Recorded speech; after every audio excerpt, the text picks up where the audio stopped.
Bismillahirrahmanirrahim. Assalamu alaikum. Zuhaib Joya again in front of you with the new lecture that is on Shakespearean tragicomedy, the name The Tempest. It was published in 1623. The genre of this play is tragicomedy. Tragicomedy means it has tragic elements as well as comic elements. It is called swan song. It's mean कि ये एक आला Shakespeare की बहुत ज़्यादा ज़बरदस्त किस्म की ये ट्रेजिक कॉमेडी है, इसलिए इसको स्वैन सॉन्ग कहा जाता है. इस पर एक मूवी बन चुकी है, अमेरिकन वेस्टर्न फिल्म 1948 में, जिसका नाम है येलो स्काई. ये था इसका बैकग्राउंड. अब चलते हैं करैक्टर्स की जानिब और उसके बाद एक ब्रीफ समरी. तो चंद हमारे पास करैक्टर मौजूद हैं, इसके अलावा माइनर करैक्टर भी हैं, लेकिन हम सिर्फ जो है मेजर करैक्टर्स पर ही रहेंगे. प्रोस्पेरो. प्रोस्पेरो कौन है? ये ड्यूक ऑफ मिलान है, मिलान का हुक्मरान है, और इसको दर बदर कर दिया गया है, मुल्क बदर कर दिया गया है. किसकी जानिब से? एंटोनियो, जो उसका छोटा भाई है, उसने पूरी जो तख्त ताज था वो भी छीन लिया और इसको मुल्क बदर कर दिया अपने भाई को, क्योंकि इसने सारे मामलात जो थे वो अपने छोटे भाई के ज़िम्मे लगाए हुए थे, जितने भी हुकूमत के मामलात थे. और उसके बाद मिरांडा कौन है? मिरांडा प्रोस्पेरो की एक नौजवान बेटी है, जिसको वो एक जजीरे पर ले जाता है. जब मुल्क बदर कर दिया जाता है तो एक जजीरे पर रहता है, तकरीबन 12 साल इसको वो पालता है. और ये ऐसी लड़की है जिसने अपने बाप के अलावा किसी मर्द को नहीं देखा हुआ था. उसके बाद एंटोनियो छोटा भाई है प्रोस्पेरो का, जिसने इसका तख्त भी उल्ट दिया और इसे दर बदर कर दिया. उसके बाद अलोंसो कौन है? ये दूसरे कंट्री का डूक है, और इससे एंटोनियो और इन दोनों ने मिलकर इसका तख्त उल्टा था. और इसका एक बेटा है जिसका नाम है फर्डिनेंड, जिसकी शादी प्रोस्पेरो की बेटी मिरांडा के साथ होती है एंड पे. उसके बाद एरियल एक स्पिरिट है, एक अच्छी स्पिरिट, ठीक है, जिसको आज़ाद किया था प्रोस्पेरो ने और अपना स्लेव बना लिया था. उसके बाद कैलिबन कौन है? ये एक अजीब किस्म की एक मखलूक है, जैसा कि हमने गलिवर्स ट्रैवल में याहू के बारे में पढ़ा था. तो ये भी उसी की तरह एक गंदी और अजीब सी मखलूक है कैलिबन, ठीक है. और इसे हर वक्त सिर्फ शहावत ही रहती थी, मतलब इसको सिर्फ सेक्सुअल रिलेशन बनाने के चक्कर में रहता था. तो इसने एक दफ़ा मिरांडा के साथ को शेड्यूस भी किया था, लेकिन उसने इसकी इंसल्ट कर दी थी. उसके बाद साइकोरेक्स कौन है? ये उस जजीरे पर जहाँ पर प्रोस्पेरो 12 साल अपनी बेटी को लेके रहा, वहाँ पे प्रोस्पेरो को आने से पहले वहाँ पर इसने हुक्मरानी की थी. साइकोरेक्स विच है, एक चुड़ैल है, एक और बहुत गलत चुड़ैल है. इसने देव और बदरूहों के साथ मिलकर जो रिलेशंस बनाए, उसके नतीजे में एक बेटा इनका पैदा हुआ जिसका नाम कैलिबन है. उसके बाद फर्डिनेंड ऑलरेडी डिस्कस कर चुका हूँ कि ये अलोंसो का बेटा है, जिसकी मिरांडा के साथ एंड पर शादी होती है. तो ये थे हमारे करैक्टर्स. अब हम चलते हैं एक ब्रीफ समरी की जानिब. तो पहले हम इस प्ले की थोड़ा सा बैकग्राउंड देखेंगे, और क्योंकि कहानी जो है वो आगे शुरू होगी. तो प्रोस्पेरो जो है एक डूक ऑफ मिलान है, और इसकी एक बेटी है मिरांडा. जो प्रोस्पेरो है, इसको पढ़ने लिखने का बहुत शौक है, मतलब पढ़ता रहता है, किताबें पढ़ता रहता है हर वक्त. और इसलिए इसने तमाम जितने भी हुकूमती काम थे वो सुपुर्द किए हुए थे, अपने छोटे भाई एंटोनियो के ज़िम्मे लगाए हुए थे कि सारे मामला तुमने देखने हैं. लेकिन एंटोनियो के दिल में ख्वाहिश पैदा होती है कि प्रोस्पेरो को हटा दिया जाए और मैं खुद हुक्मरान बन जाऊं. तो ये क्या करता है? अलोंसो दूसरे कंट्री का जो हुक्मरान है उसके साथ मिलकर एक प्लान तैयार करते हैं, जिसके मुताबिक प्रोस्पेरो को ना सिर्फ तख्त व ताज से हटाया जाता है, बल्कि इसको दर बदर कर दिया जाता है.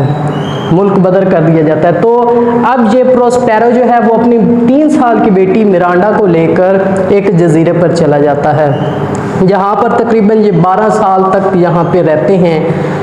और इससे पहले एक साइकोरेक्स नाम की विच यहाँ पर हुआ करती थी, जिसने बहुत सारी अच्छी जो स्पिरिट्स थी उनको कैद कर रखा था एक दरख्त के पत्ते में, बड़े पत्ते में उनको कैद कर रखा था। तो प्रोस्पेरो जो कि एक जादूगर भी था, उसको जादू भी आते थे, तो उसने एरियल को आज़ाद करवाया था।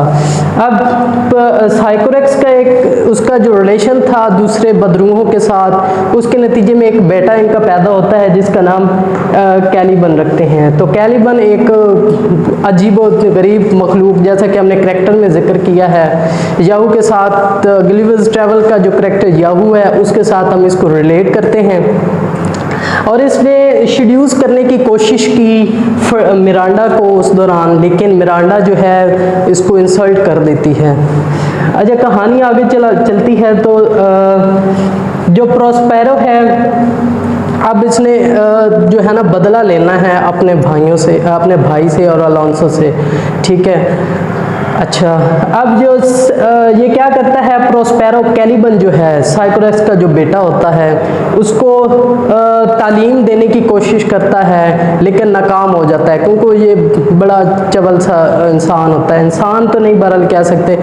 तो बहरहाल इसको फिर ये लकड़ियाँ लाने के काम में मतलब स्लेव बना लेता है, अपना अनविलिंग स्लेव कैलिबन को।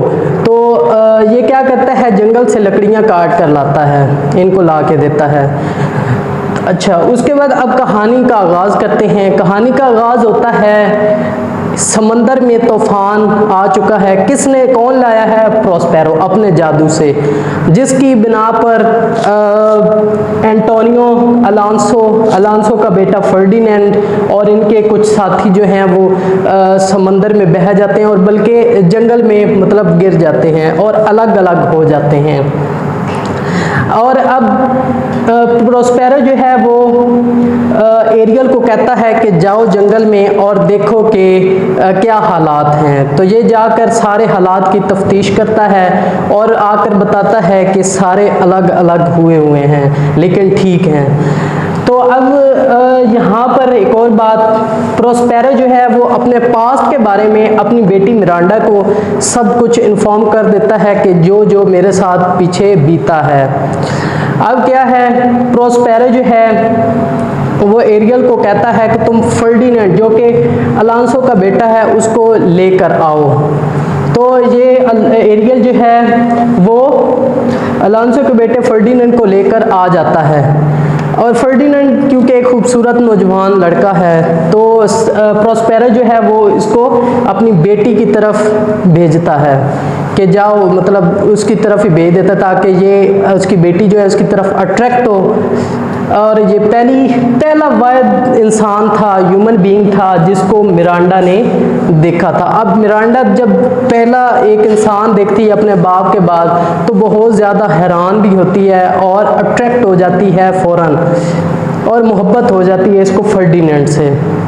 अब ये फर्डिनेंड पहले तो गुस्से होता है प्रोस्पेरो, और गुस्से भी वो वाला गुस्से नहीं, मतलब कि इनको दिखावा करता है कि मैं गुस्से हूँ इन दोनों से। तो ये क्या करता है, फर्डिनेंड को कहता है कि तुम जाओ और जंगल से लकड़ियाँ लेकर आओ।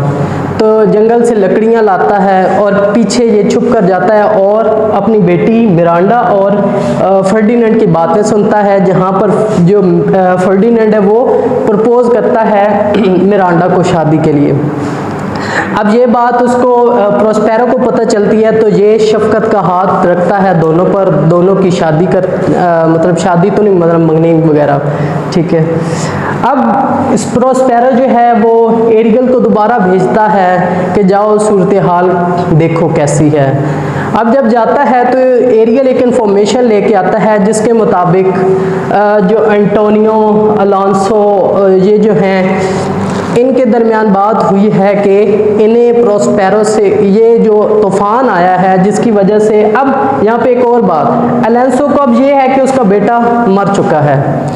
तो अब क्या होता है कि ये सोचते हैं कि ये सब कुछ हमारी गलतियों का नतीजा है, जिसकी वजह से हमारा बेटा जो है वो भी खो गया है। अब हमें प्रोस्पेरो अगर मिले तो हम उससे माफ़ी मांग लें। तो ये क्या करते हैं, एरियल प्रोस्पेरो को बता देता है कि ये बात है। तो अब इस मामले को देखते हुए प्रोस्पेरो एरियल को भेजता है कि इन सब को भी हमारे दरबार पर लेके आओ, जजीरे पर पेश करो।